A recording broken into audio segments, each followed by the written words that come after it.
Um homem de 27 anos foi preso hoje suspeito de estelionato. Ele teria gerado um prejuízo de mais de R$50 mil às vítimas. Maria Maciel está ao vivo nesse exato momento para trazer essas informações. Muito boa tarde, Maria. Que golpe foi esse? Como é que tudo acontecia? Nos atualize. Boa tarde.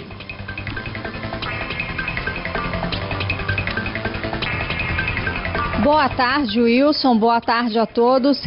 Então, até agora, pelo menos 3 vítimas já fizeram um boletim de ocorrência e contra esse suspeito de estelionato. Esse prejuízo de mais de R$50 mil, pelo menos uma das vítimas teve esse prejuízo todo. E outras pessoas devem aparecer aqui na delegacia, já que acredita-se que mais vítimas tenham sido aí lesadas por esse estelionatário. Sobre esse assunto, saber os detalhes aí de como ele agia, eu vou conversar agora com o delegado aqui do distrito de Marechal Deodoro, o delegado Leonan Pinheiro. Boa tarde. Como é que agia esse estelionatário? Isso, o Janailson Humberto da Silva Santos, de 27 anos, é sem sombra de dúvidas um dos maiores estelionatários que eu tive o prazer de prender. Eu digo isso com base nas informações que você já passou. Uma vítima só ele lesou num montante superior a R$50 mil. E pelo que nós apuramos até então, um prejuízo superior a R$300 mil, somando o montante das outras diversas vítimas. Esse indivíduo praticava, além do estelionato, o furto mediante fraude. São 2 crimes contra o patrimônio, um deles quando o indivíduo induz a vítima a erro para que ela, ludibriada por esse erro, entregue vantagem patrimonial a ele. E o furto mediante fraude é você induzir a vítima a erro para que ela, através desse erro, propriamente entregue esse patrimônio à vítima. Ele era funcionário de uma empresa de cartões de crédito e cadastrava essas vítimas para que elas recebessem esses cartões de crédito e possivelmente, futuramente, fossem efetuar saques. Só que ele guardava para si todas as informações da vítima, bem como uma clonagem do cartão. Então ele sacava esses montantes dos cartões da vítima assim que elas recebiam dinheiro nessas contas. Essas vítimas, delegado, eram pessoas físicas e jurídicas também? Isso, eram pessoas físicas e jurídicas, já que ele trabalhava para empresas individuais, microempresas e também empresas coletivas. Nesse caso, além deste golpe, ele tinha, com as informações que ele tinha das vítimas, com os dados que ele tinha dessas vítimas, um acesso a uma empresa de empréstimos e fazia empréstimos em nome dessas vítimas e de lá sacava. Então a vítima era lesada de 2 formas. A primeira, quando ele sacava os montantes que a vítima recebia em seus cartões de crédito e também ao ter o seu nome sido disponibilizado para uma empresa de empréstimo. Agora, de acordo com as investigações, isso deve ter começado quando?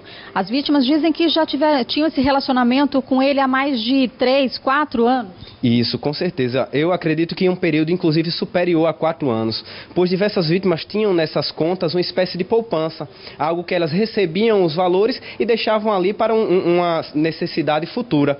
Isso, inclusive, facilitava a ação dele, pois já que aquele dinheiro não era mexido, já que aquele dinheiro não era notado, o que é que ele fazia? Sacava e não era percebido. As vítimas, então, ao necessitarem desse dinheiro, foram percebendo que os valores não estavam mais em conta. E, a partir daí, vieram à delegacia, registraram os boletins de ocorrência e, com base nessas informações, nós chegamos na pessoa dele. O que facilitava a ação dele também era o fato de que muita gente não costuma ficar acompanhando, né, os extratos para verificar a movimentação e tudo mais. E ele confiava nisso, né? Perfeitamente, era algo que sem sombra de dúvidas facilitava de sobremaneira a atuação desse indivíduo, que às vezes as vítimas na verdade só vinham tomar conhecimento quando, por exemplo, seus nomes estavam no SPC Serasa, e elas surpresas vinham procurar saber o motivo, até inclusive ligavam para ele e ele falsamente dizia não saber, ou dizia que, por exemplo, os descontos que vinham nas contas bancárias faziam na verdade parte da própria empresa que tinha um montante X ou Y para retirar para ela, enfim, ludibriava e continuava ludibriando as vítimas dessa forma. Se aproveitava ainda dessa relação de confiança que as pessoas tinham com ele, já que ele era um funcionário de uma empresa. Perfeitamente. Inclusive, essa relação de confiança é um dos pilares tanto do estelionato quanto do furto mediante fraude, onde o indivíduo autor, com aquela confiança que ele obtém das vítimas, passa a atuar de forma tranquila, como nesses casos, e assim retirar esses montantes das contas bancárias das vítimas. O que vai acontecer então agora com o Janailson? Ele já foi ouvido, já prestou depoimento? O Janailson, ele já foi ouvido informalmente, onde já nos confessou a prática desses delitos, inclusive já nos narrou o modus operandi, como ele fazia. Agora será ouvido formalmente através de interrogatório e posteriormente será encaminhado ao sistema prisional para responder pelos crimes de estelionato e furto mediante fraude. Qual é a recomendação aí para as pessoas que foram vítimas, que acreditam que possam ter sido lesadas aí pelo Janailson? Isso. Além das 3 vítimas que já registraram um boletim de ocorrência, nós notamos que haviam outras diversas vítimas. Nós pedimos que essas pessoas que tinham esse contato, que tinham essa relação de confiança ou até uma relação negocial com a pessoa do Janailson, venham até a delegacia para registrar também boletim de ocorrência e reaver o prejuízo patrimonial que elas tiveram. A gente viu também que foram recolhidos diversos cartões de créditos. Esses cartões são dessas vítimas? Isso, os cartões são todos das vítimas, que eram os cartões clonados, que eram aqueles que ele utilizava para sacar os valores assim que caíam nas contas dessas respectivas vítimas. Todos aqui de Marechal ou tinha de outras cidades também? Até agora, os que registraram boletim de ocorrência, todos aqui da cidade de Marechal Deodoro. Mas muito provavelmente e possivelmente pode ser que tenham vítimas em outros municípios. Mas que isso não seja obstáculo para elas virem a Marechal, na delegacia de Marechal Deodoro, registrar boletim de ocorrência aqui conosco. Certo, muito obrigada, delegado, pelas informações. Então, essas são as primeiras informações sobre esse caso. Realmente um prejuízo muito grande para essas vítimas. A gente chegou a conversar com uma das vítimas que estava bastante emocionada, até porque é um dinheiro que a pessoa tem necessidade, ela guarda aquela poupançazinha, às vezes para o seu negócio ou para a vida particular, e quando vai ver, acontece um negócio desse. Então vocês acompanham aí, logo mais a gente traz mais informações sobre esse caso. Voltamos ao estúdio. E olha, voltando a falar sobre o caso do homem de 27 anos, suspeito de estelionato, que teria dado um prejuízo de mais de 50 mil reais às vítimas. Agora você vai ouvir o relato de uma dessas vítimas. Prestem atenção e vejam como tudo aconteceu. Acompanhe. Num valor foi estipulado 50 mil. Só com o seu foi cerca de 50 mil reais. E quando foi que você percebeu que estava sendo feitas essas retiradas de dinheiro? Basicamente um mês. Até então você não tinha desconfiado, já tinha relacionamento com essa pessoa, do cartão? Sim, há uns 4 anos. A gente conhecia ele de boa, um cara educado, conversa bem com a gente, só que a gente começou a desconfiar agora, aí a gente foi atrás dele e chegou aqui na delegacia, fez o BO, ele foi e abriu a boca. Para vocês é uma situação extremamente complicada, né?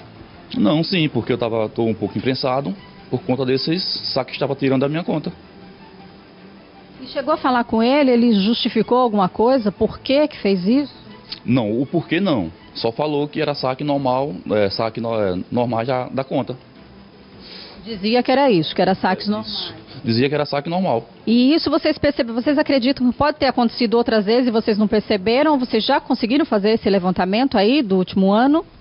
Não, do levantamento não. Só que também tem outras vítimas, não só foi eu, foi outras. E outras pessoas falaram que se quisesse vinha aqui também para depor contra ele. E o advogado do jovem suspeito de estelionato também falou com a nossa equipe. Vocês vão acompanhar agora com exclusividade. Acompanhe.